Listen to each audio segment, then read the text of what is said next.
Okay, so we are live for episode 2 of Consume Chats. I'm just gonna find our friend Mr. Jubb, who'll be joining us to talk about food branding. Let's see if we can have this filter on the whole way through this time.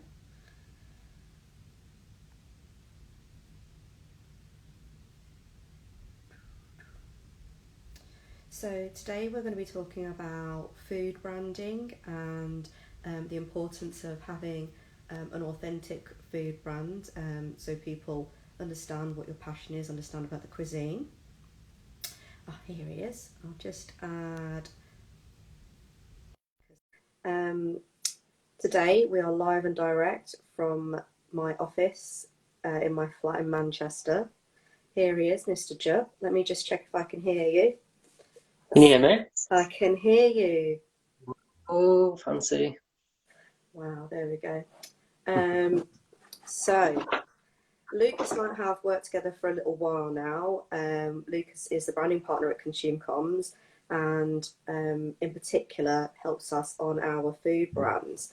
So recently this month we've been talking about all things foodie, and one of my passion projects is Little Yellow Rice Co., which is a food brand that myself and Rob run, and we were really lucky to have Lucas work on the branding because Lucas actually been out in Malaysia, in Penang, knows the food, knows the culture. So that's one of the projects we've worked on. We've also working on Mama Bear, which is our new urban marmalade brand, should we say, with Marisha. So we've got a couple of projects on the go for food, so it seemed like Lucas would be a great person to talk to about branding and food. So Lucas, do you want to share a little bit about Untitled Hare and your background and other food brands that people might have heard of? Yeah, will do. So, like I said, I'm Lucas. Untitled Hare. We're a team of freelancers, and each of us have our own speciality. So myself, I'm a graphic designer. That's where my background is. We have Damon as well, who does all of our video content. There's Ricky, which you might have seen us posting about, who's our photographer, super talented. But we also have Glenn, who's our web developer. So those are kind of all the services our clients need. We work solely with independent businesses, and largely those are all hospitality brands. We've worked with you guys, we've worked with Beck and Call, with the Boathouse, Dough Hut, Manjeets, Crash Ads, Pizza Loco, a bunch of people I'm probably forgetting. There's absolutely loads. I was trying to think. I was trying to tag them in on the post, and I was just trying to think. And it's basically, if there's an indie food brand in Leeds, probably at some point you've had a conversation with them. Yeah. We Soul Shack. I can't believe I just forgot Soul Shack. Soul Shack's kind of the brand that we launched with about a couple of years ago now. So that's a really fun and exciting one. He's going to be delivering patties actually on Wednesday, so get your orders in if you can. Yeah, that's an issue for me. I do spend a lot of money buying Soul Shack food because Tim's food is really good, and we have a freezer full of those patties. Checking who else? Northern Block. We just worked with Northern Block. I designed the logo for Darkwoods Coffee. Oh, did you do Darkwoods as well? We've just got a long time ago. Yeah, a long time ago. We designed the initial branding for that. They just started off at Sheaf, so we've now got Darkwoods Coffee. So you can for that when you come for your meetings. It's one of the best coffees. I'm just pan across to my questions. I'm enjoying this DIY setup at home today. Okay, so one of my questions is around your passion for food. So obviously we got on quite well because we're both very passionate about food, in particular Asian food. So I think that's one of the reasons you put up with me, because you know I like good food. But where does this passion come from for the good indie food and the branding that you do? What kind of relevance does it have to that? Well, I'm from Bradford, so really that's kind of where it starts. A lot of my friends growing up are Punjabi, Gujarati, Pakistani. Um, so I've been around like in their houses, meant that I got to try a lot of different things. Um, and then going out for food, whether that was going out for Pakistani food after a night out or going around to my friend's house on a Sunday for chai and roti.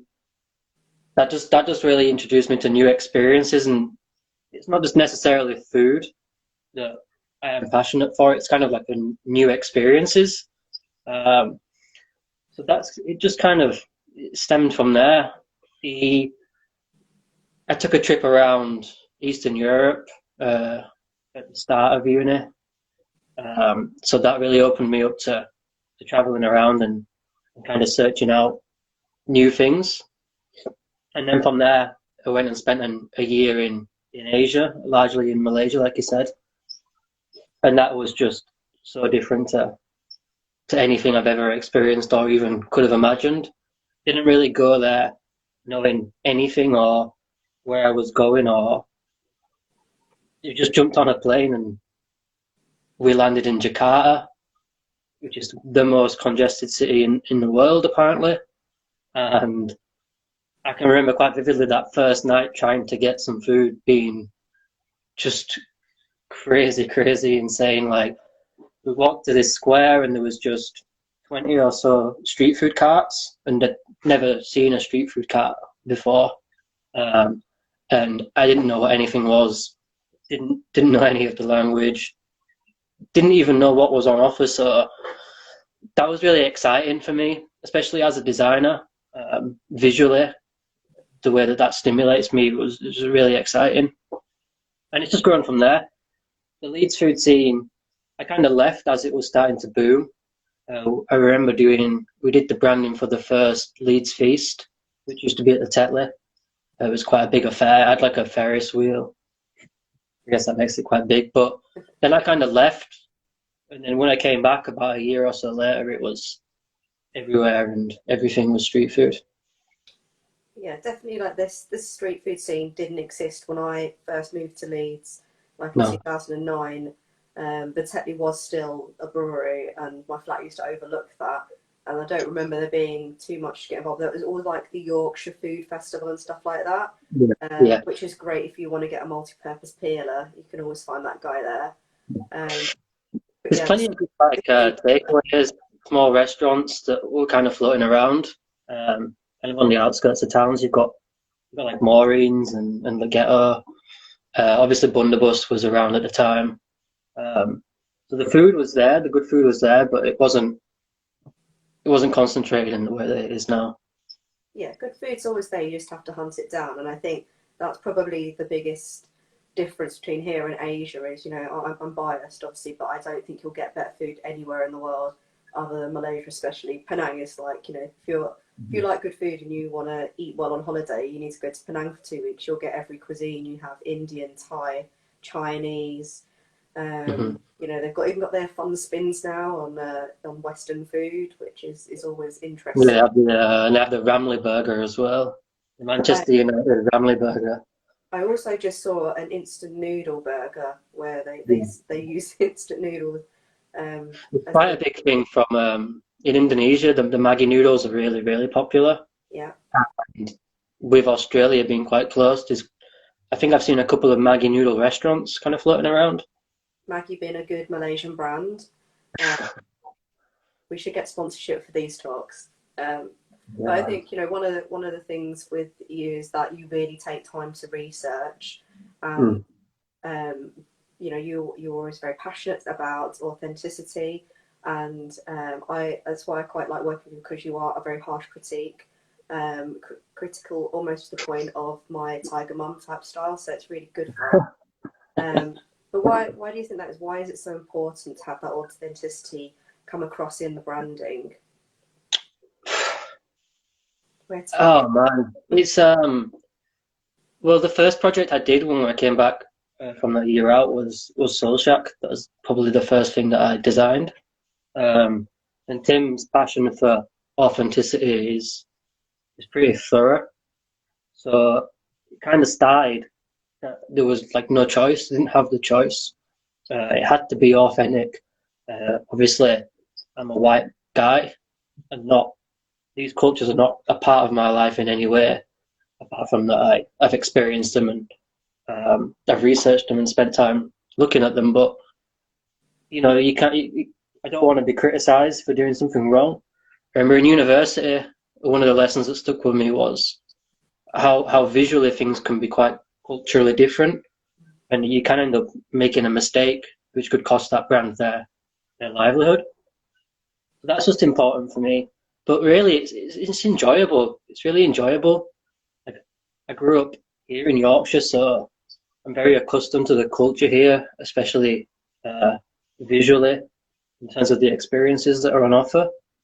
Um, so looking at these from a new angle is just so exciting, and it just really feeds my creativity and allows me to create things that are unique and original. You know, we're not trying to create anything that's themed. The approach is always Yeah. learn the history and create something original. What does it mean? So what are like the key, like what are like the top three brand things you look for? Like when you're doing the research, what are kind of, how do you go about it? Where do you start? Because it's such a big open expanse, to start researching a culture. Do you have a process? Uh, Not overly. It's, it's pretty. I'm It just gets a curious little, myself, after working with you. it can get a little bit out of hand, so I have to really reel it in. So I'm not just obsessed with it. But it just it could start from anywhere, really. It can really start from anywhere. Maybe something that this client says, maybe something you've dropped in. Or hopefully, we've got a first-hand experience of something that can lead us down one path. Um, and then it's just looking online, looking in libraries. And it's hard to say because we don't know what doors are going to get open until we start opening some doors. Um, we just did a project recently where we were researching a lot of Gujarati design. Um, and even though I have grown up around that culture, it was just an endless amount of visual research that we were opening up and new things we were learning about. Um, so really, it's difficult. You just got to start, and then if you can go experience it, that's even better. Yeah. Obviously, we can't just jump on a plane to Malaysia right now. We could go. We could go. We have to just We wear the could, mask for 12 hours. we could go. We could go actually, but I can't. You can't do that all the time. Mm. But if there's other ways you can experience it, like obviously we've gone out and eaten a lot of Chinese food, or when we were working with House of Food, we went and tried lots of ramen restaurants, and even with this Gujarati project, probably reminding ourselves of that experience, and that really helps. The thing is, with design, it's quite similar to being a designer. I think it's quite similar to being a chef, which is maybe why I can relate so much with it. You know, the chefs have certain techniques that are core to making a good dish. You know, whether that's salt, fat, acid, these sorts of things. And the designers kind of have the same thing. You know, we work with color, shape, typography, and those are like core elements of what can be built up. So I think there's a really nice connection with the food there, especially it is a creative industry as well. So I think that just really drives what we do. And it's just the people really drive what we do overall. We're so lucky that, well, I don't know if it's lucky or I'm pretty particular about the sorts of clients we like to work with. So we're at the moment the people we work for are just so inspirational that it makes our job really easy. I think what you're saying there for me, like the most important thing about making a really good brand, whether it be in food or anything, is having first-hand experience with that industry or that particular thing. And um, we've been quite lucky, that we have a lot of access to the stuff. So when I set up We Had a Rice Co, it wasn't because I quite like Chinese food. We had first-hand experience of no, you can't always fly to that country, but you can go and experience other food brands and pitch against what you don't want to be like, even if you haven't had that first hand experience. So I think it's definitely about the research and going and seeing what's out there. And even if you don't know where to begin, you can decide, well, that's definitely not how I don't want to be. You can start to hone it that way. If you're going to launch especially right now where it's difficult for everybody, especially independents, if you're thinking about launching a brand, it's got to be your passion. It's got to be your ultimate passion. Especially these street food brands, like, to be honest, they don't make a lot of money. It's really difficult, and this year is just, we're going to lose a lot of street food brands, and we are seeing a few places close. So you've got to be like really passionate about it, because you've got to be prepared for how hard it's going to be. And without that passion, then it's going to be difficult to get through. Okay, let me have a look what else I have written down.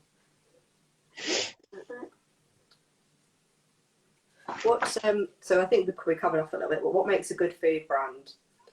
I think a good food brand, the branding should tell a story of why you're passionate about that food. Mm-hmm. So I think it's, even if, like, say, you haven't been to that country, you haven't, but you should have a reason why you're passionate about that food. You can't. I think having a healthy obsession about a brand is a good way to deliver a good brand.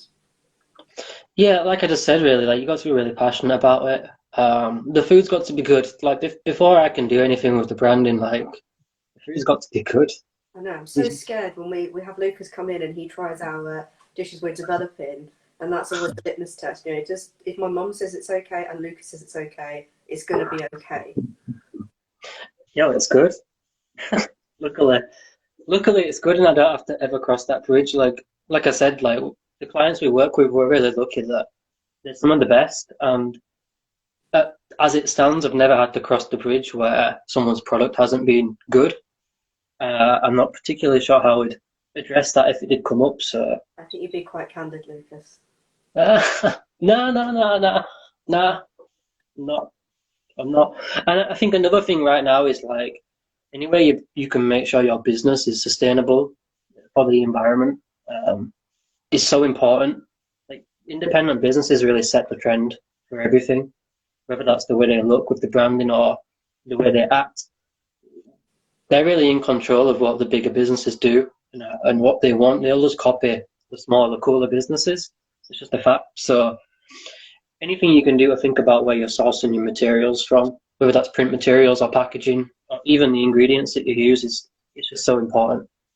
Well, that's another area, isn't it, that you're quite keen to work in. So, is it Zero Mundo? Is that the right? You're a Muda. Muda. So that's another area that you're working. So that's still, broadly speaking, foodie style stuff. But that's obviously we know that's a bit of a hard transition for us, being an authentically Penang brand that love our plastic. We use anything once and chuck it away.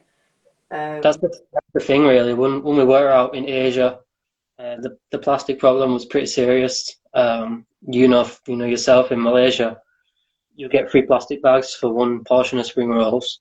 Like it's just crazy. Juice bags. The problem is though, they don't have the infrastructure for that. And when you go and visit an island, it's just ruined. Like the water is. I did a lot of diving. Don't do any diving here, but I did do a lot of diving, and the coral reefs are just destroyed, and the water's just dirty. And without that clean water and that clean environment, you don't get the food. You can't get the ingredients to grow. So it's a real problem. But yeah, like a client like Zero Muda is just, we're so pleased to have worked with them. They've gone above and beyond just thinking about sustainability. There's so many local independent businesses that they stock. All of their suppliers are circular, so they've reduced their carbon footprint by having long deliveries. And then all their profits are going straight back into the community. So, I mean, like they couldn't be doing anything more. And if you haven't been, then you have to go and see it because it's a beautiful, beautiful shop. I know it's like coming from me, but they're putting so much effort into how that shop looks. And the benefit of that is that people want to go there, and that will drive people's habits to change.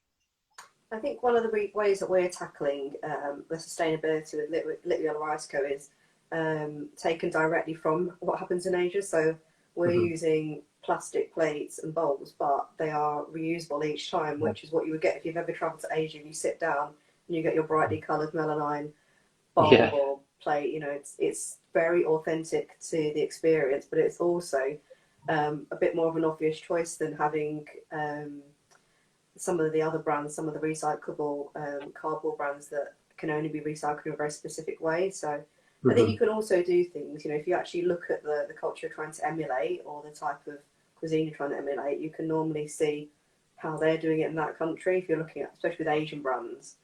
Yeah, that's the problem, really. Like with the plastic packaging, and it hasn't been around for that long. You go back 20 odd years, we want loads of plastic water bottles and plastic carrier bags. It's like a new thing. And if you go to Asia, I know especially in like India, they use leaves and natural things to package their food products, and they've been doing that for centuries. So there's this whole plastic thing, and the, the thought that we need it uh, in these consumer ways is just not true. Like, yeah, obviously it serves its purpose in manufacturing and in other bigger ways, but in terms of just like plastic water bottles and plastic carrier bags, it's again, it's a new thing really. So it's easy to go back to something more traditional, in my opinion. Like, I don't think there's a problem with paper bags. Like, why have we got plastic bags anyway? Paperback's far more like, you know, it's got a bit more character about it, hasn't it? Got a nice stamp on it too. The Um, bag. so other than the people you work with, what would you Mm. have you got any favourite food brands that you'd like to mention Oh, that people should look up if they want an example of a good indie food brand? let me just pull up my Pull list. up, I've got pull up Pinterest board. no, I've got a list because we were supposed to be doing some content with all these people, but then there was a lockdown. Uh, Miracle. then yeah, and then Damon had a car crash, so we're still a little bit. I don't know what we're doing. We bought a camper van though. That's cool. So we'll be getting around to a lot more places. Let me pull up this list though. I want to be quite specific. I think from consumers' point of view, I mean, all ours are Asian. We absolutely love My London, and um, I've just seen a new one, the Malaysia UK. They're two Malaysian girls that are in the UK. They've got loads of batik in there. So yeah, all my favourite food brands are Chinese Asian. What was the one that I sent you the other day on Hedgerow? Was it the Philippines one? It's on Hedgerow anyway. It's just about to open. Just up from Hedgerow House. Legato. Have you been to Legato? No. Down on Mabgate. It's a North African. It's like a North African social club. It's a really, really interesting place. I definitely recommend that. Um, there's a sweet house. Let me just check what that sweet house is. Anada. You just sent me that sweet house yesterday, actually. That looks good. Um, I really like to go there. Where is this list? Oriental City is having uh, a full refurb, so I'll definitely be going back to Oriental City. I'm a big Um, fan of Oriental City. I used to live opposite Oriental City, and Lucas and Tim from Soul Shack are always in Oriental City and not inviting me. But that's fine because now I've got Wing Yip across the road, so I can go to Glamorous Restaurant instead. That's fine. I can make new friends and go there. It's okay. Um, Maureen's, if you haven't been to Maureen's, that's cool. I like Maureen's a lot. I like Max's a lot, obviously, and Mr. Mackerel. yeah. Uh, Anard Sweets. Anard And Sweets. also down in London, absolutely love Bun House. Yeah. Their branding couldn't be any more authentic. Their footage is just something we completely want to rip off at some point. We do a nice video. It's just, I haven't really eaten out a lot recently. I'm always eating out. I just haven't. I need to start I've been so busy with you, and a chance. So over the next few weeks, there's a few places we want to go to. Yeah, there's a couple of Ethiopian places. I think it's Piazza and Abyssinia, Yeah, I've maybe. heard Abyssinia's good. Meant to be good. There's a Persian place called Rehun. which is meant to be really good. There's an Afghan place called Anadalus. Nice. This is a little bit obscure, but like they look really good. And the thing about these, I guess you can call them takeaways, restaurants. They're not really part of the indie food scene, really, but it's authentic food and it's cooked fresh. And you know, these are people that have been cooking this food for their parents, their grandparents have been cooking their food. So on top of the food being really good, the experience of going there is really unique, and you're really, really supporting somebody when you go to one of these places. Yeah, and I think that's part of it. When we talk about indie food, we're not talking about indie food as in on the scene doing the circuit. We're talking about independent food traders Hmm. who are doing it, and when you pay for your food, it's literally supporting them. So Yeah. one of our favourites is Sweet Saida. We go and see him. We try and see him every week and get his Tunisian bread. And yeah, I mean you cannot get enough of that. It's that homemade One of my Tunisian favourite things is bread. opposite Spice Corner in the market. It's I don't think it's got a name, but it's opposite Spice Corner, and they do these little feta cheese breads. They Yeah, bake them. that's They're like like that's like opposite Sweet Saida, like diagonal away from him, isn't it? yeah, yeah, pretty much. That, They do falafel as well, don't they? they do a falafel, they do a shawarma. I think I knew what it was, but I forgot now. It's Iranian, maybe. I'm not sure, but it's No, literally it's might be wrong. it's just at the bottom of Butcher's, what was Butcher's Row. There's Yeah, a that's a really cool place thing. there.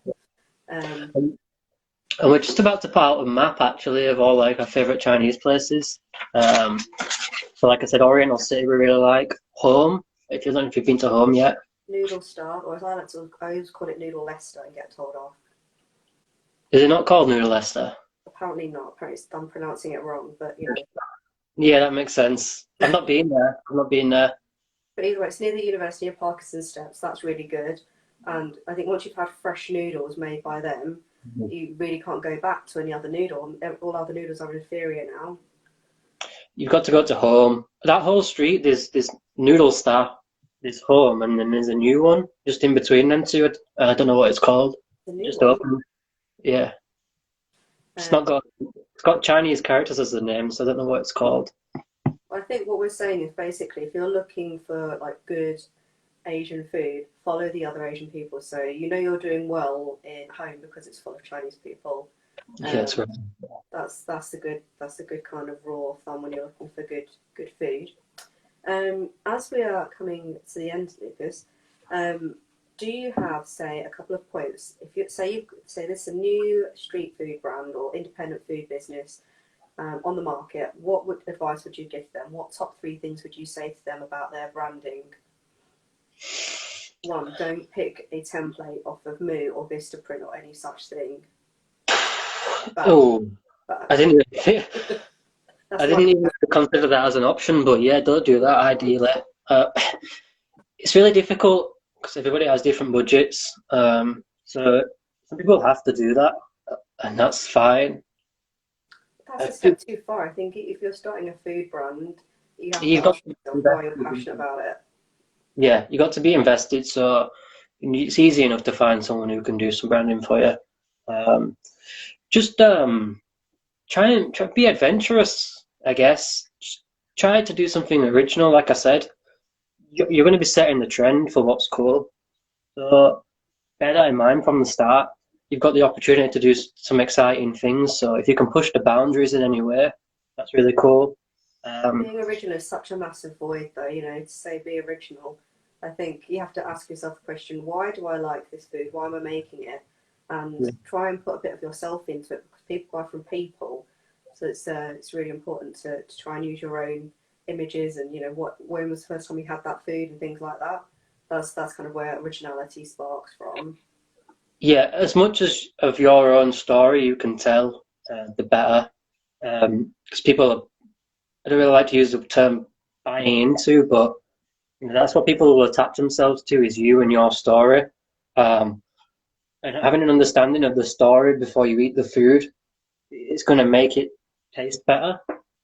It sounds a little bit weird, but it does. Like the experience and the story really does improve.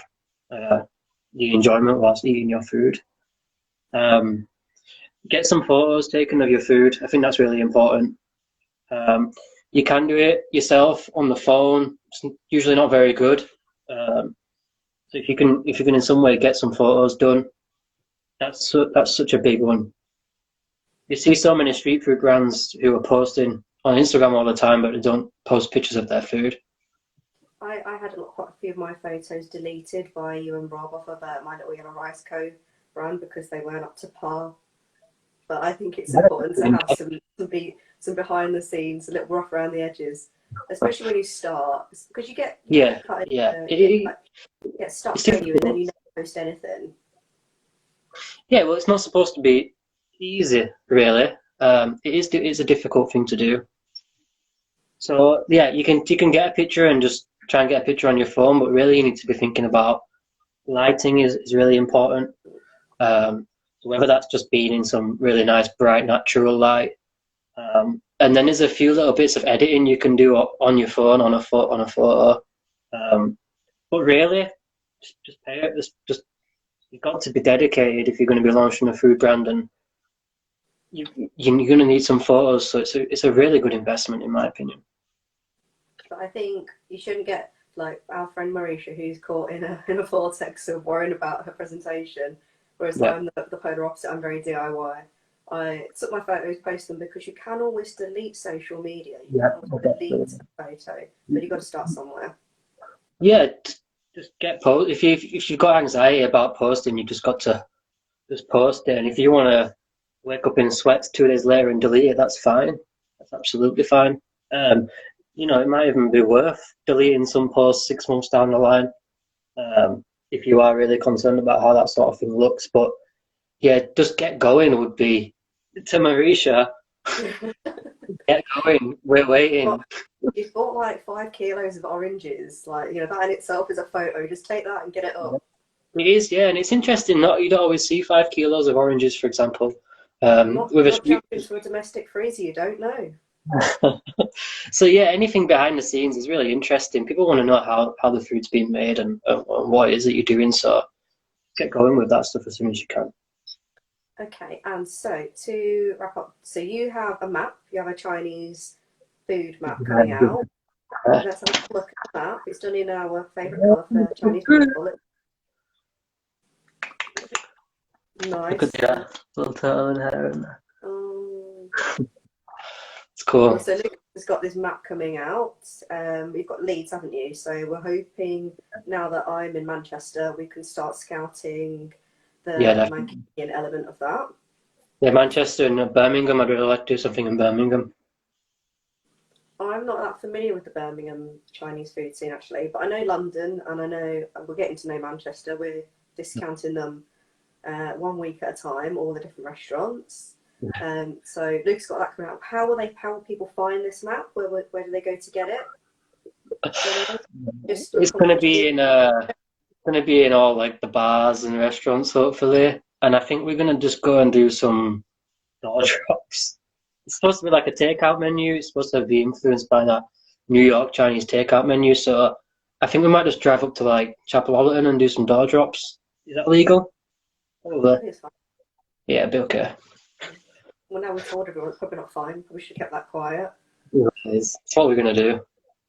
And so yeah, we're working on Little Yellow Rice Co together. But what other brands have you got coming out other than Mauritius Mama Bear? Got Mama Bear. We're really excited about Mama Bear. I'm not allowed to show that, am I? I'm gonna put it out. Where I've is she? got She's not it. even on here. She's not watching. She don't know I've what's got a happening. jar right there. We've got Mama Bear. We're about to put the Zero Muda case study out. If you haven't visited Zero Muda, definitely go visit Zero Muda. Where We is just know heading? it's Let in me try and find Horsforth. Horsforth. There we go. The address, I don't know, off the top of my head. If you're in Horsforth, Um, no, it's not. There's not that much in Horsforth, is there? There's loads here, yeah, isn't there? yeah, Horsforth's kicking. We just did an electric bike brand, which is really cool. It kind of plays into our sustainability side of the business. So that'll be coming out. Some really high-end electric bikes. What else have we just done? We did noise with you. Yeah, telecoms. So that's something different. Yeah, telecoms, and I feel like I'm forgetting something. There's a couple of things I can't say actually. There's loads. So where do people go? So Lucas, he goes through phases, being prolific on his Instagram. So I think at the moment there's quite a few case studies popping up there. Yeah. So people can find you on the website or on your Instagram. Um, I share stuff across our accounts as well because Turtle and Hare are our brand partners. So generally, if there's branding coming out, they'll have worked on it. Yep. Um, We're going to be rolling out case studies on our Instagram page for the next few weeks now. So that'd be a great place to start. okay, and if you're an independent food brand and you want if you're an independent looking to start an independent food brand, you want some advice, Lucas will always be more than willing to give you some advice. Yep. And for us, we've had a great time working on stuff because even though I think because we're both quite candid, it's quite fun because you get straight to the point and we put out good stuff. So it's Yeah, man, it's worked. I'm really excited to part of the Mama Bear brand, so that's yeah. exciting for you. Keep an eye out for Mama Bear making bringing a new spin on marmalades. As soon as we can get Marisha to take some photos of the marmalades, it'll be great stuff. Um, so thank you so much for coming on here. I don't do loads of public speaking, unlike me. Like, I said no originally. yeah, he tried to fob me off, but they if you just keep asking, we'll give in eventually. We got Um, so if you keep an eye out on our channels, you'll be seeing us where we eat and stuff. So if you're ever looking for a hot tip of where to eat, you'll be able to see that on our channels. And Yeah, I've got some recommendations if anyone's got we any. should just do a recommendations blog. Yeah. So thanks so much, Lucas. Okay. We'll see you again soon. And that's all. Thank you for everyone that's watched. This will be going on our grid, so you can share it from there. And we will be back tomorrow. Tomorrow we're talking to Itza Alex about his a pizza. So we'll see you tomorrow at lunchtime. But for now, thanks everyone. We'll see you soon.